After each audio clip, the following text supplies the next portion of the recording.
Christmas by Clement Clark Moore, illustrated by Ruth Sanders.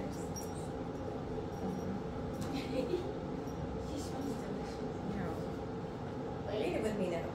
For Eric and Diane. 'Twas the night before Christmas, and all through the house not a creature was stirring, not even a mouse. The stockings were hung by the chimney with care, and hopes that St. Nicholas soon would be there. The children were nestled all snug in their beds, with visions of sugar plum dancing in their heads. And Mom in her handkerchief, and I in my cap, had just settled down for a long winter's nap. When out on the lawn there arose such a clatter, I sprung from my bed to see what was the matter. Away to the window I flew in a flash, tore open the shutters and threw up the sash. The moon on the breast of the new fallen snow gave a luster of midday to objects below.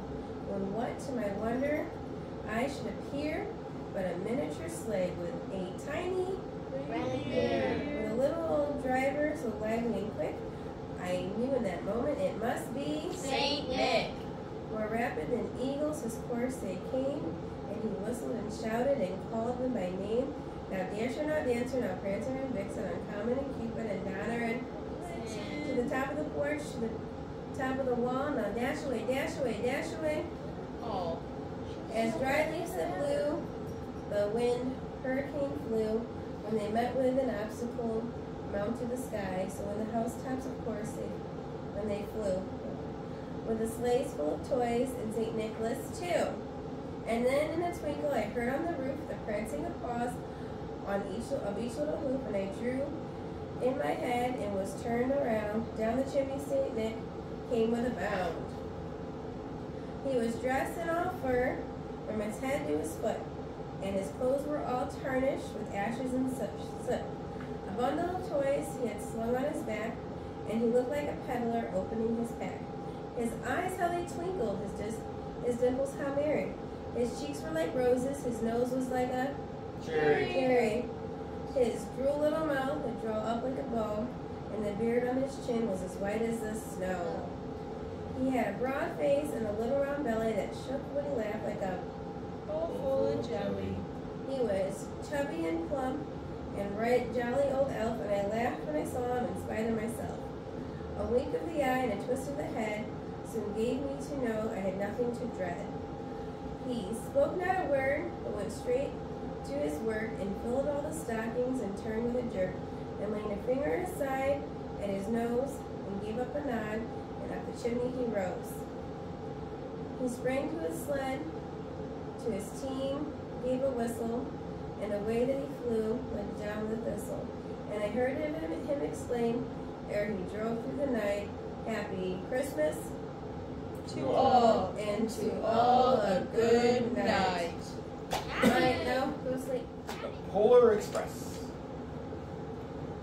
Written and illustrated by Chris Van Allsburg.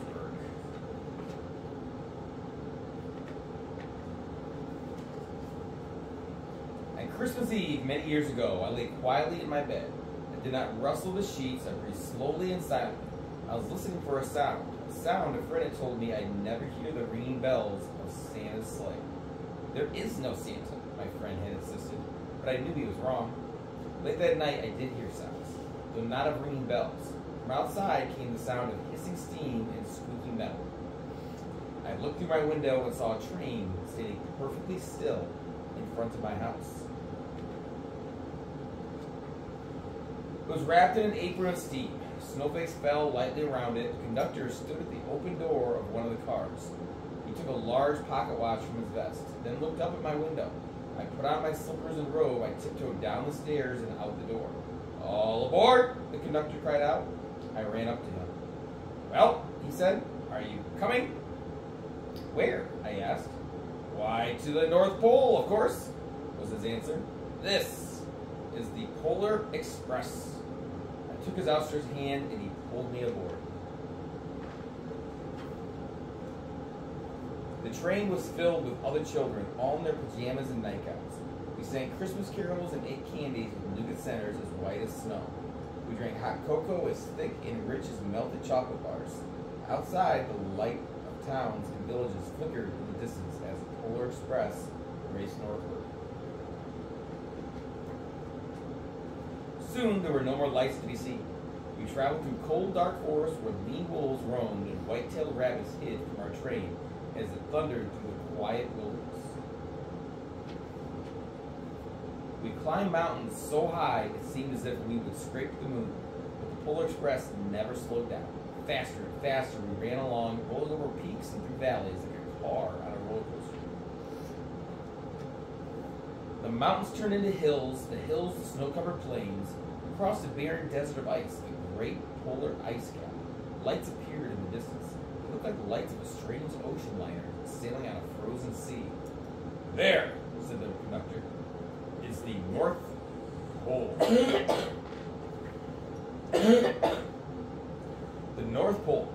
It was a huge city standing alone at the top of the world, filled with factories where every Christmas toy was made. At first, we saw no elves. They are gathering at the center of the city, the conductor told us. That is where Santa will give the first gift of Christmas. Who receives the first gift? We all asked. The conductor answered, he will choose one of you. Look, shouted one of the children, the elves! Outside, we saw hundreds of elves as our train drew closer to the center of the North Pole. We slowed to a crawl, so crowded were the streets with Santa's helpers. When the Polar Express could go no farther, we stopped, and the conductor led us outside. We passed through the crowd to the edge of a large open circle.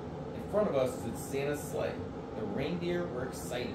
They pranced and paced, ringing the silver sleigh bells that hung from their harnesses. It was a magical sound, like nothing I'd ever heard. Across the circle, the elves moved apart, and Santa Claus appeared. The elves cheered wildly. He marched over to us and pointed to me and said, let's have this fellow here. He jumped into his sleigh. The conductor handed me up with Santa's knee, and he asked, now what would you like for Christmas? I knew I could have any gift I could imagine, but the one thing I wanted most for Christmas was not inside Santa's giant bag. What I wanted more than anything was one silver bell from Santa's sleigh. When I asked, Santa smiled. Then he gave me a hug and told an elf to cut a bell from a reindeer's harness. The elf tossed it up to Santa.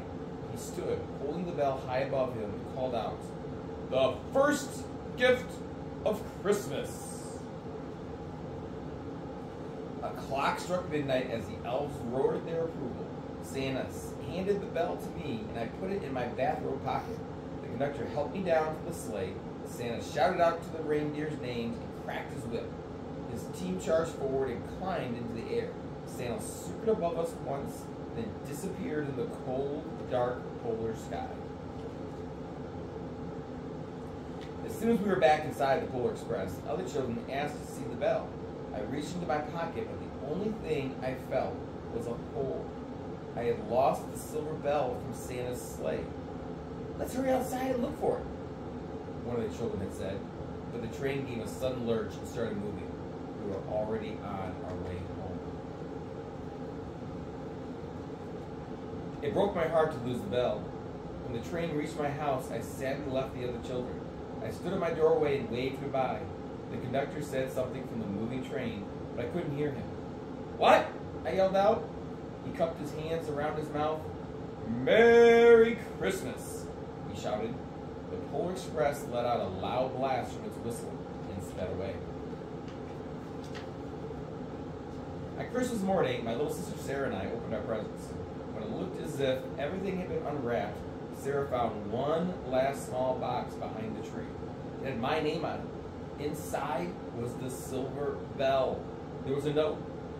Found this on the seat of my sleigh. Fix that hole in your pocket. Signed, Mr. C.